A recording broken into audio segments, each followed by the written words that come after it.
Good evening mga kaibigan Luzon, Visayas at Mindanao at kahit iba't ibang panig ng daigdig. Welcome back to my channel Patutubo TV Vlog. Ayan po mga kaibigan yung ating sisiw. Nandito po sa gilid. Ayan, medyo mahina pa po siya mga kaibigan. Tamang-tama bukas pa talaga ito. Pero mukhang hindi po natin siya madadala mga kaibigan sa taas. Depende na lang po siguro. Kasi ito, papisa na rin po mga kaibigan itong isa na nakiwalay. May bitak na rin po kasi yung itlog niya.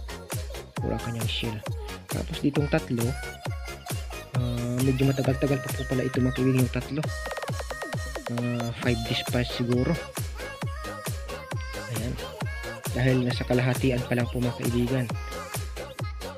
Ito. So itong mauna. So tamang-tama. Pero bukas hindi po siguro natin ito siya madadala pataas.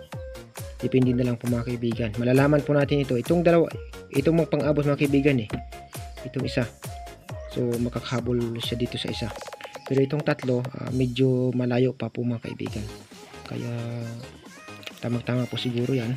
Kung hindi po natin madadala yung bukas na ang tatlo na ito, bukas doon sa isinahin natin na isa, dito na lang po sila mag-i-stay sa incubator o sa ating papisaan.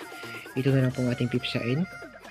Tapos ipapasama na lang po natin dito sa naunang napisa. Yan po ang ating maging plano. Malalaman po natin ito bukas mga kaibigan kung siya ay mapipisa na.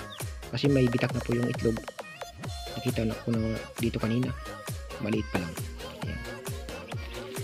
So ayan po mga kaibigan, yan lang po ang ating update sa ating sisiw dito sa ating papisaan.